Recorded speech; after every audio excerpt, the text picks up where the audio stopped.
Eh bien oui, 4 à la suite, quatrième séance de hausse consécutive pour le CAC 40 qui termine en progression de 0,44% à 6067 points tout pile. Mais là aussi, un peu à l'image d'hier, cela se fait avec des volumes qui restent anémiques, seulement 2,8 milliards d'euros échangés.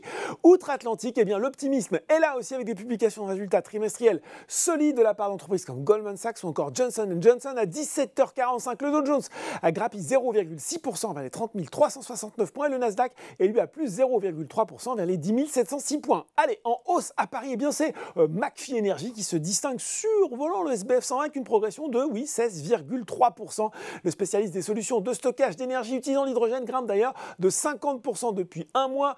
Orpea de son côté reste bien orienté. Quatrième séance de hausse pour le spécialiste de la dépendance qui grimpe de 9% aujourd'hui. Ça va bien aussi pour M6, Elior et Biomérieux. Pour ce dernier, c'est Morgan Stanley qui a repris la couverture du titre à surpondérer avec un objectif de cours de 108 €. Sur le CAC 40, Alstom mène le train de la hausse devant Legrand et Saint-Gobain. Publicis Group grimpe plus de 2,3%, fort de bons chiffres au troisième trimestre, avec notamment une croissance organique de 10,3%. Et bien le groupe a relevé une nouvelle fois ses perspectives 2022. Il prévoit une croissance organique de 8,5% contre 6 à 7% précédemment et une marge opérationnelle proche de 18% contre 17,5 à 18% précédemment.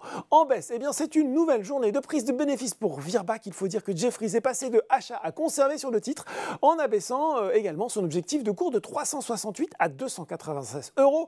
Séance compliquée aussi pour Eurofins Scientifique. Les investisseurs qui semblent sanctionner la baisse de 0,6% de l'activité au troisième trimestre à 1,62 milliard, même si la croissance ressort à 6,7% hors revenus liés au Covid-19.